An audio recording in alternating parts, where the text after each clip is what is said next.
할렐루야. 오늘은 사도행전 17장 1절부터 15절까지의 말씀을 우리가 함께 합독하도록 하겠습니다. 사도행전 17장 1절부터 15절까지 말씀입니다. 17장. 그들이 암비볼리와 아볼로니아로 다녀가 데살로니가에 이르니 거기 유대인의 회당이 있는지라. 바울이 자기의 관례대로 그들에게로 들어가서 새 안식일에 성경을 가지고 강론하며 뜻을 풀어 그리스도가 해를 받고 죽은 자 가운데서 다시 살아나야 할 것을 증언하고 이르되 내가 너희에게 전하는 이 예수가 곧 그리스도라 하니 그 중에 어떤 사람 곧 경건한 헬라인의 큰 무리와 적지 않은 귀부인도 권함을 받고 바울과 실라를 따르나 그러나 유대인들은 시기하여 저자의 어떤 불량한 사람들을 데리고 때를 지어 성을 소동하게 하여 야손의 집에 침입하여 그들을 백성에게 끌어내려고 찾았으나 발견하지 못하매 야손과 몇 형제들을 끌고 읍당들 앞에 가서 소리질러 이르되 천하를 어지럽게 하던 이 사람들이 여기도 이르매 야손이 그들을 맞아 들였도다. 이 사람들이 다 가이사의 명을 거역하여 말하되 다른 임금 곧 예수라 하는 이가 있다 하더이다 하니 무리와 읍장들이 이 말을 듣고 소동하여 야손과 그 나머지 사람들에게 보석금을 받고 놓아주니라.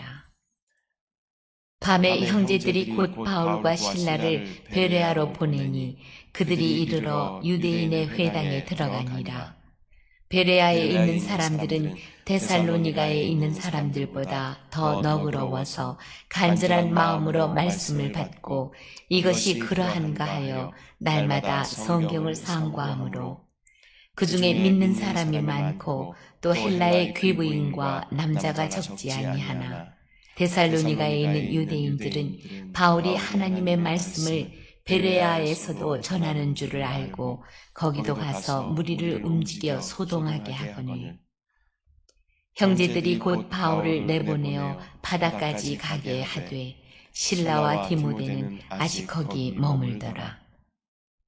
바울을 인도하는 사람들이 그를 데리고 아덴까지 이르러 그에게서 실라와 디모데를 자기에게로 속히 오게 하라는 명령을 받고 떠나니라. 아멘. 할렐루야. 오늘은 사도행전 17장 1절부터 15절까지 말씀을 우리가 함께 읽었습니다. 1절부터 보면 빌립보를 떠난 바울 일행은 남서쪽으로 이동하게 됩니다. 이미 많이 맞아서 성한 몸이 아니었지만 그 거리가 한 160km 정도 됩니다.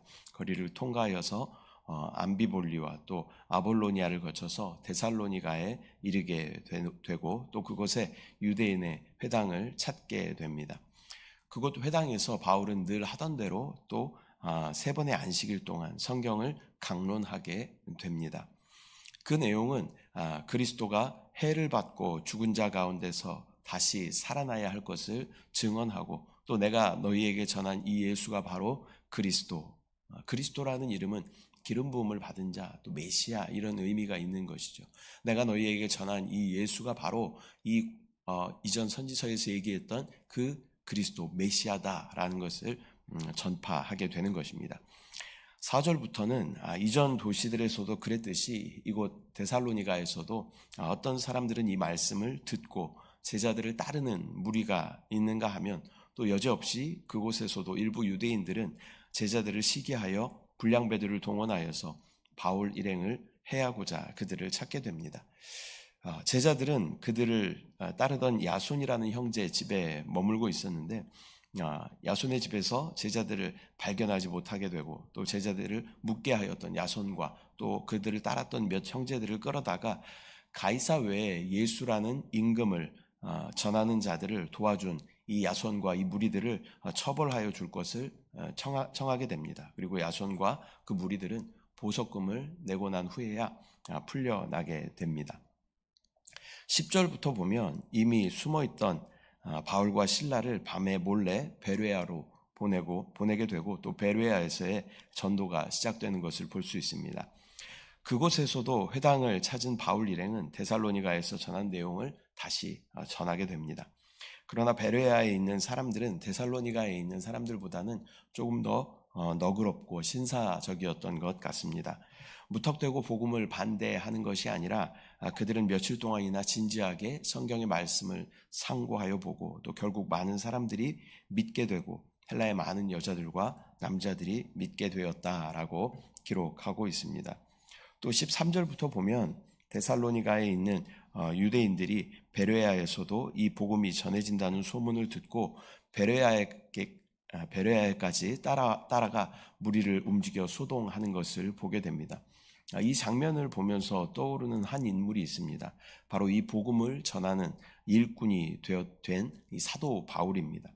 그 역시 예수를 전하는 자들을 잡아 가두기 위해서 대제사장에게 허가를 받아서 다메섹으로 가던 중에 진리를 만나게 되고 또 주님을 전하는 최고의 일꾼이 되는 것을 우리는 보게 됩니다.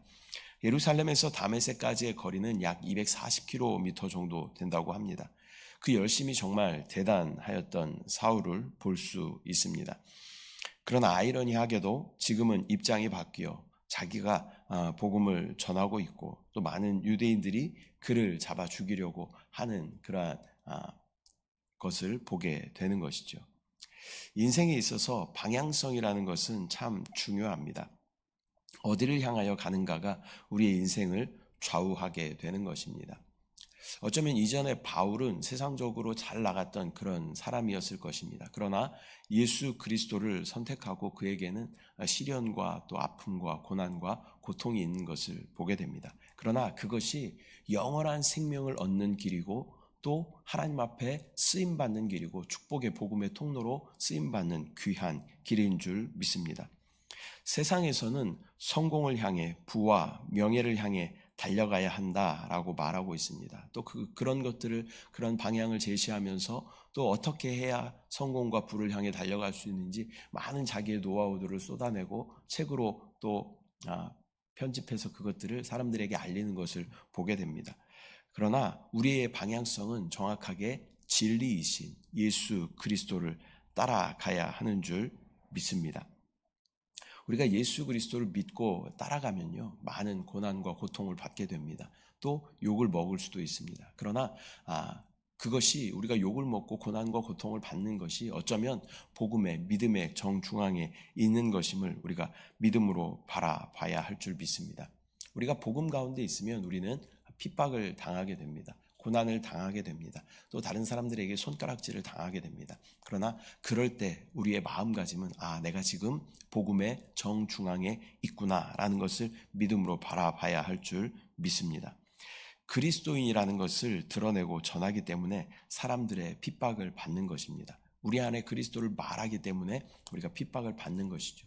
반대로 우리가 사람들에게 전혀 어떠한 손가락질 당하지 않고 핍박을 받지 않는다는 것은 어쩌면 우리는 그리스도를 말하고 있지 않기 때문에라는 것을 우리가 기억해야 할 줄 믿습니다. 제가 목사지만 밖에 나가서 가만히 있으면요, 아무도 저에 대해서 뭐라고 하지 않습니다. 그러나 제가 나가서 복음을 전하면 사람들은 저에게 손가락질하고 뭐라고 하고 욕하기도 하고 그렇게 되는 것이죠. 그러니까 우리가 세상에서 욕을 먹고 핍박을 당할 때는 내가 복음의 정중앙에 있구나라는 것을 우리가 다시 한번 기억해야 할 줄 믿습니다. 우리가 가는 이 길이 험하고 고난의 길일지라도 우리는 그리스도를 향하여 계속 달려가야 할 줄 믿습니다. 그 방향성이 저와 여러분 틀리지 않았습니다. 정확하게 진리를 향해 달려가고 있는 줄 믿습니다. 또 주님이 원하시는 곳으로 순종하며 따라갈 때 주님은 주님의 나라를 확장하시고 주님의 뜻이 이루어지게 될 줄 믿습니다. 또 14절부터 보면 이에 바울을 따르던 형제들이 바울을 피신시키게 됩니다. 그러나 바울은 이 디모데와 실라를 그곳에 남겨두고 또 인도하는 사람들과 함께 배를 타고 4일이나 걸리는 아덴까지 이르게 되는 것을 봅니다. 또 인도하던 사람들에게 청하여서 또 디모데와 실라를 속히 나에게 보내달라라는 부탁을 하게 되는 것을 보게 됩니다. 그리고 인도하던 사람들은 다시 베레아로 돌아가게 됩니다. 바울은 급하게 이 베레아를 떠나 아덴으로 향하게 되었지만 마게도냐에 금방 세워진 이 교회들을 그냥 방치할 수 없었던 것입니다. 그래서 디모데와 실라를 그곳에 잠시라도 남겨두고 그 교회들을 돌보게 하려는 이 바울의 의도를 우리가 볼 수 있어야 할 줄 믿습니다. 자기의 신변의 위협을 무릅쓰고 동역자인 실라와 디모데를 베레아에 남겨두고 홀로 길을 떠나는 바울의 모습을 보게 되는 것이죠. 바울의 우선순위는 항상 복음이고 항상 교회였습니다. 우리도 주님의 복음을 위하여 또 주님의 교회를 최우선 순위에 두고 달려간다면 주님은 우리를 통하여 주님의 뜻을 이루실 줄 믿습니다. 우리의 최우선 순위가 복음이 되어야 합니다. 왜냐하면 하나님께서는 한 영혼을 천하보다 귀하다라고 말씀하여 주신 줄 믿습니다. 또한 우리의 최우선 순위가 교회가 되어야 할 줄 믿습니다. 왜냐하면 이 교회를 통하여서 우리는 하나님의 놀라운 은혜와 축복을 누리게 되고 또 성도들과의 교통을 통하여서 하나님의 놀라운 생명을 누리게 되기 때문입니다. 다음 시대를 맛볼 수 있는 그 영원한 하나님의 나라를 맛볼 수 있는 이 땅에서의 장소가 바로 이 교회인 줄 믿습니다. 이 영적인 장소인 교회를 통하여서 저와 여러분이 놀라운 하나님의 생명을 충만하게 누리며 또 우리의 최고의 가치로 두는 우리의 삶이 되시기를 축복합니다. 오늘은 사도행전 17장 1절부터 15절까지의 말씀을 우리가 함께 나누었습니다. 어디를 가든지 담대하게 복음을 전하는 사도 바울의 모습을 우리가 함께 보았습니다. 또한 늘 어느 곳이든 그 복음을 받아들이는 사람들이 있는가 하면 또 핍박하는 자들이 있음을 또한 우리가 함께 보았습니다. 우리도 복음을 말한다면 그곳에 핍박이 있을 것입니다. 그러나 주님이 찾으시는 그 한 사람을 기대하면서 우리가 복음을 전할 때 주님의 나라가 강하게 세워지는 줄 믿습니다. 또한 영적인 우리의 방향성이 중요함을 우리가 나누었습니다. 예수 믿는 자들을 핍박하던 사울이 예수님을 만나고 난 후에 예수님을 전하는 최고의 일꾼이 된 것을 보면서 우리의 방향을 정확하게 세상이 말하는 성공의 방향으로 갈 것인가 아니면 예수 그리스도께서 말씀하시고 우리를 부르시는 주님을 따르는 길을 선택할 것인가 우리가 잘 순간순간 점검함으로 하나님께서 원하시는 믿음의 삶 또 신앙인의 그리스도인의 삶을 살아내는 저와 여러분들 되시기를 소망합니다. 우리의 방향은 항상 정확하게 복음과 주님의 교회를 향하여 있어야 함을 믿음으로 바라봐야 할 줄 믿습니다. 그렇게 나아갈 때 그것이 가장 안전한 길이고 또 그것이 가장 주님이 기뻐하시는 길이며 그것이 결국 주님 앞에 상급으로 받게 되는 귀한 길이 되는 줄 믿습니다.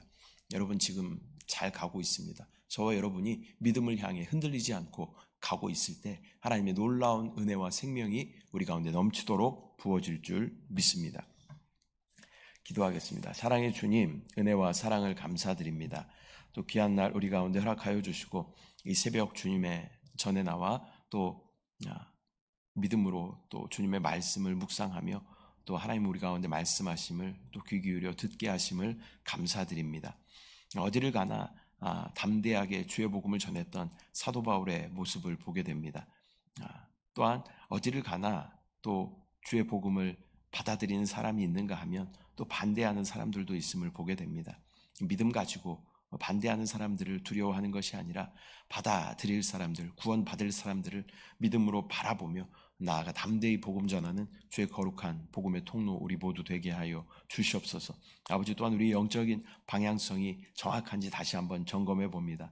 세상이 말하는 성공을 향해 달려가는 것이 아니라 주님이 말씀하시고 인도하시는 그곳이 비록 고난의 길일지라도 주님과 함께 걷는 그 길이 주님께서 우리를 영원한 생명으로 인도하시는 길임을 믿음으로 바라보고 순종하며 기쁨으로 따라갈 수 있도록 은혜를 부어 주시옵소서. 우리 인생의 가장 중요한 것이 복음과 또 주님의 몸된 교회가 됨을 믿음으로 바라보고 선포합니다. 고백합니다. 성령이여 충만하게 역사하여 주시옵소서. 감사드리고 예수님의 이름으로 기도드립니다. 아멘. 하늘에 계신 우리 아버지여, 이름이 거룩히 여김을 받으시오며 나라가 임하시오며 뜻이 하늘에서 이루어진 것 같이 땅에서도 이루어지이다.